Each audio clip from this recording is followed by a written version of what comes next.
जिसने अपने मन को जान लिया वो महान बन सकता है, बिल्कुल, लेकिन जीत लिया वो भगवान बन जाएगा। और मन को अगर मजबूत करना है सर, एक बड़ा सिंपल तरीका बता दे रहा हूं आपको मन को मजबूत करने का। सर 2 दिन में उसको अपनी आंतरिक ताकत का एहसास हो जाएगा सर।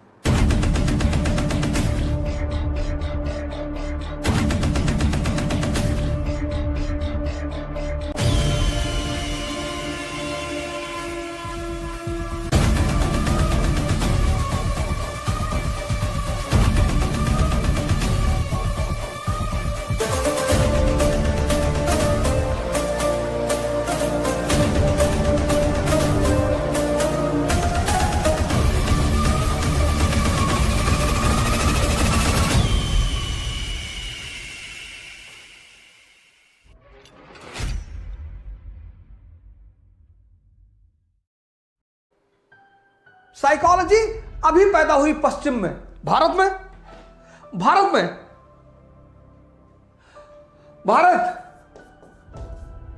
बुद्ध मन पर काम करते हैं। पश्चिम ने मन को समझना सिखाया, भारत ने मन को जीतना। कबीर बहुत नाराज है मन पे। कबीर को अगर आप सुने, बहुत नाराज है मन पे, बहुत नाराज। रविदास बड़े मृदभाषी हैं। रविदास कहते हैं मन चंगा तो कटौती में गंगा।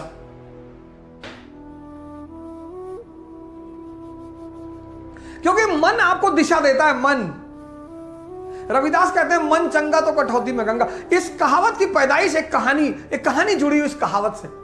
रविदास चमार थे जात के, जूता उता सुलते थे, जागृत आदमी थे। एक बार उनके गांव के एक पंडित जी गंगा जी नहाने जा रहे थे। तो जब रविदास की कुटिया के सामने से गुजरे तो रविदास ने पूछा कि प्रभु काशी? बोले हाँ काशी जा रहा हूं गंगा मैया का स्नान करने। अरे बोले प्रभु हमारा भी एक काम कर दीजिए। हाँ पंडित जी ने कहा बताओ। बोले प्रभु हमारी तरफ से ये 1 रुपया गंगा मैया को चढ़ा दीजिएगा। हाँ बोले फेंक दो। फेंक दिया। पंडित जी ने उस पर गंगा जल डाला, रुपया शुद्ध हो गया। वही गंगा जल रविदास पे भी डाल देते, वो भी शुद्ध हो जाता, जब उस गंगा जल में इतनी ताकत है।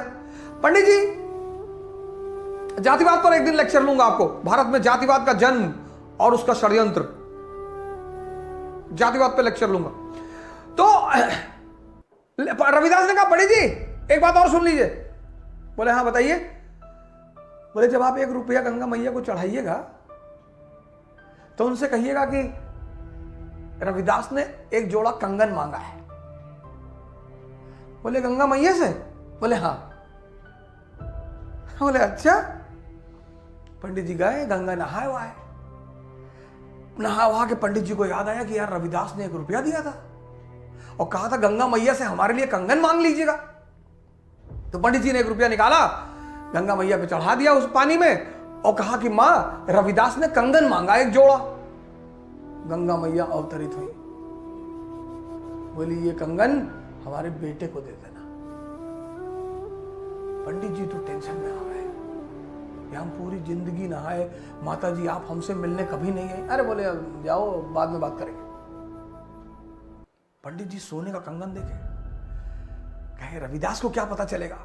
पंडित जी ने जाके काशी के राजा को वो सोने का कंगन दे दिया। तो राजा ने बड़ा गिफ्ट उफ्ट दिया, जमीन उमीन तोहफे में दी। पंडित जी लौट आए गांव। बोले पैसा चौमाड़ा चढ़ा दिए रविदास? बोले चढ़ा दिए। बोले कंगन? बोले वो कंगन गंगा में निकल के कंगन देती किसी को? रविदास ने कहा कोई बात नहीं बाबा जी, आप जो कह रहे सही कह रहे। बात आई गई हो गई। एक दिन क्या हुआ कि काशी के जो राजा थे उनकी पत्नी स्नान करने गई गंगा जी, उनका एक कंगन खो गया। आई बोली कि हमको यही कंगन दोबारा चाहिए और यही चाहिए। राजा साहब ने पंडित जी को बुलवाया, कहा ये दूसरा कंगन दिलाओ, यही जोड़ा यही। अब तो पंडित जी फंस गए, बड़े सुनारों के पास गए। अरे इसका ये मॉडल भैया हम ना बना पाएंगे, है ही नहीं। तब पंडित जी थक हार के आए और रविदास को सारी कहानी सुनाया, क्योंकि राजा ने कहा था पंडित जी एक जोड़ा ला के दे दो नहीं तो फांसी चढ़ा देंगे। तब अंत में आए रविदास के पास कि भैया बचा लो, नहीं तो जान चली जाएगी। कंगन दिया था मां ने, और पूरी कहानी उन्होंने सुनाया।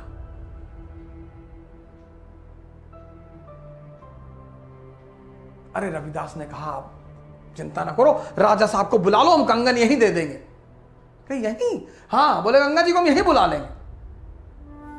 तो जो चमड़े का काम करते थे उनके पास कठौता होता था, उसी कठौते में वो चमड़े को भिगोते थे। तो राजा साहब, रानी साहिबा सब लोग आई कंगन लेने के लिए कि वो तो गंगा मां का कंगन है। सब आए देखने के लिए कि गंगा मां कंगन देंगी। बोले हाँ। तो रविदास की कुटिया पे आए तो रविदास खड़े हुए कठौते से हाथ जोड़ा, कहा मां एक जोड़ा कंगन और दे दो। तो कठौते से गंगा जी निकल आई। वहीं पर यह मुहावरा बना, मन चंगा तो कठौती में गंगा। तुलसीदास ने कहा जाकी रही भावना जैसी।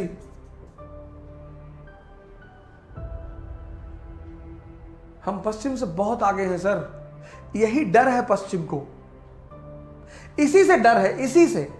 क्योंकि जिसने अपने मन को जान लिया वो महान बन सकता है, बिल्कुल, लेकिन जीत लिया वो भगवान बन जाएगा। भारत बहुत आगे है पश्चिम से। पश्चिम को पता है कि इस धारा को तोड़ दो, इस धारा को। बुद्ध कहते हैं विपश्यना, स्वयं को देखना।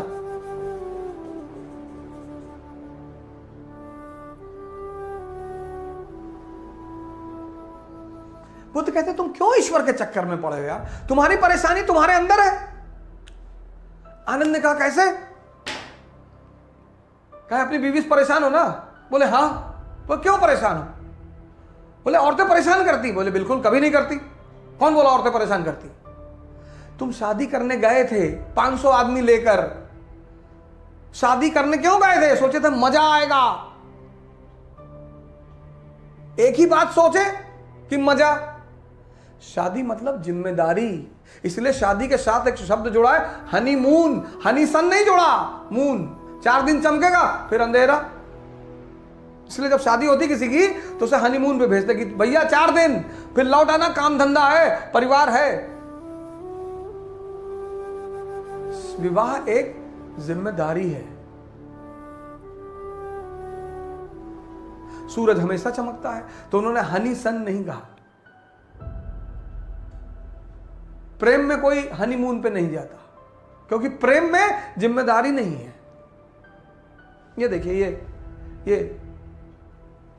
पश्चिम बड़े बड़े साइंटिस्ट पैदा किए उसने, मन पे काम किया उसने, मन को समझा। Sigmund Freud, basic instinct, psycho analysis. पश्चिम को एकदम पढ़िए सर, पश्चिम के पास तो एक से एक विचारक है।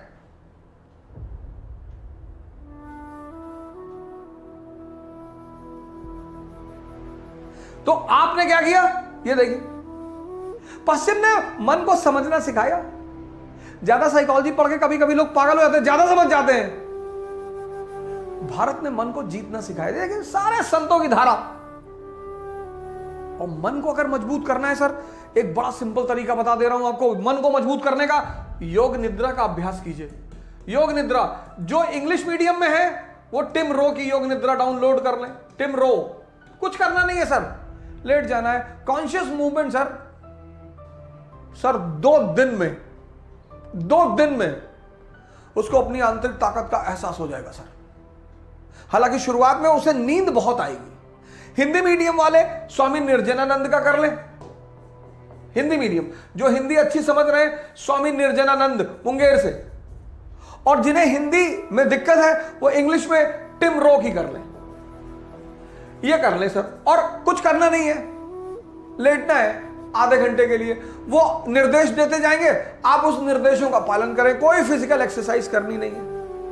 बहुत प्यारी चीज है योग निद्रा सर। मन को संस्कारित करने के लिए, अपनी दिशा में आगे बढ़ाने के लिए बड़ी प्यारी चीज है योग निद्रा। आप यहां से शुरुआत कर सकते हैं। आप किसी भी विचार को अगर अपने सबकॉन्शियस में प्लांट करना चाहते हैं, वो पहला कदम है। किसी विचार को अपने सबकॉन्शियस में प्लांट करना। आप ध्यान करना चाहते हैं, आपसे नहीं हो पा रहा है, आप योग निद्रा से उस विचार को अपने सबकॉन्शियस में 2 महीना लगेगा, प्लांट कर लीजिए सर। उसका कुछ नहीं करना, वो विचार ही सब कुछ कराएगा।